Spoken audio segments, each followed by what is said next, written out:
Our next story is another example of individuals helping animals in trouble.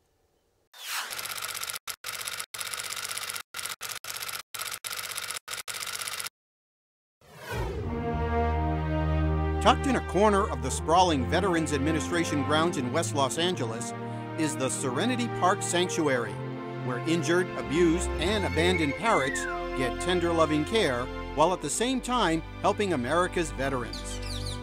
Hi guys. Hi. This all started because I saw a common need between veterans and parrots, both of whom suffer from traumatic stress disorders. Research now has been showing that from elephants to chimpanzees to parrots, they all can experience similar trauma from life-threatening experiences. We've known that to be the case for years with veterans who come back from combat.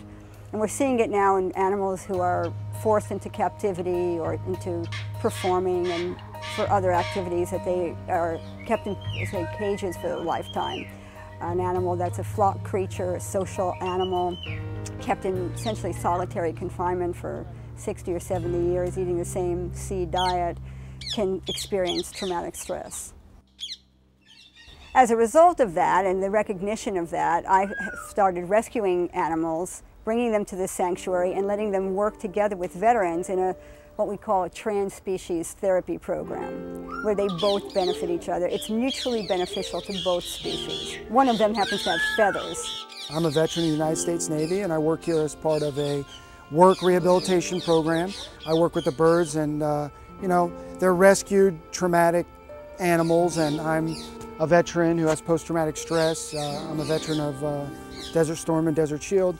So part of this program and part of kind of the way they look at medicine here at the VA is to take a different approach to healing, and one of those is to kind of set up relationships, work with these birds, administer, you know, help to these birds, and in doing that, you know, maybe help me heal some of those war wounds. I rescue birds that are in need of good homes, and this is permanent placement for them, so that they won't be adopted out from here. They get to be here for the rest of their lives. And many of them need that kind of stability, and that stability is healing in many ways because they've had such change, such invariability in their lives, such unpredictability. And for the veterans, it's a similar situation. They've come back from combat, they've had difficult times adjusting into the community, into the job market, they have post-traumatic stress disorder, and it makes it very difficult for them to develop trust, to develop long-term relationships. And it's the same thing with the parrots. The parrots are very wary, and they get to come together in this setting where they can heal each other from those wounds. Matthew Simmons says his experience with these winged creatures has made a big difference in his life. This is Miss Tweety right here. Hi, Tweety. Hi, Tweety. Tweety is very unique. I like that the way that, you know, she kind of approaches me when I get into the cage, and I'd have to say that, you know, she's the bird that I really, really like. She had an owner who thought it was real cute to let her play with the dog, so she got her feet chewed off. So Tweety has one of her toes missing on each foot. She has a real hard time walking. She also has a hard time kind of assimilating into the crowd because she stands out. And the reason that, you know, I have a closeness or a fondness or I like her a lot is she's just very animated for a small bird. She knows when I come into the cage. She's not the greatest flyer, but, you know, she'll kind of like throw herself off of something and kind of coast down to the ground.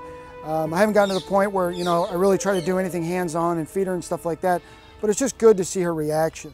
I mean, she's very, very active, and it's just interesting. You know, I never thought I'd be attached to an animal that couldn't speak. I mean, yeah, some of them can mimic, but can't really speak, and you're really forced into a one-on-one relationship, and you know, the bird weighs like 3 ounces, and yet, you know, I have this fondness for it.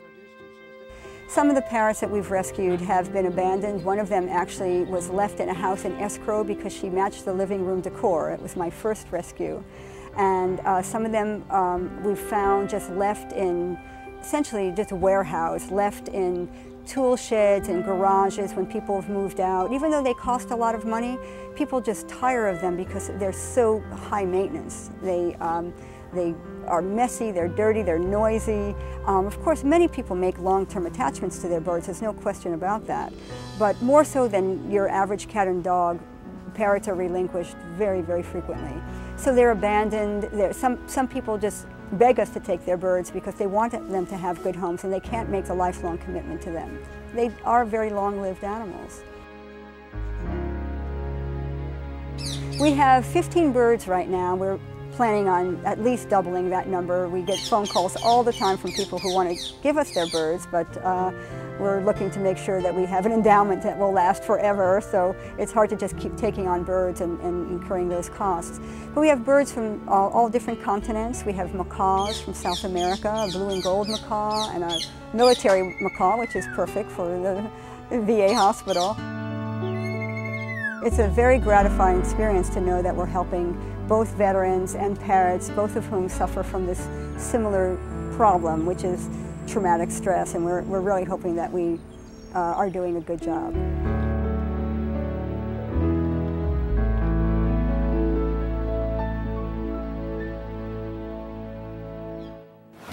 Visit our website to learn more about other rescue groups, animalrescuetv.com. Our website also has links to different rescue groups and information about various animal rescue contests.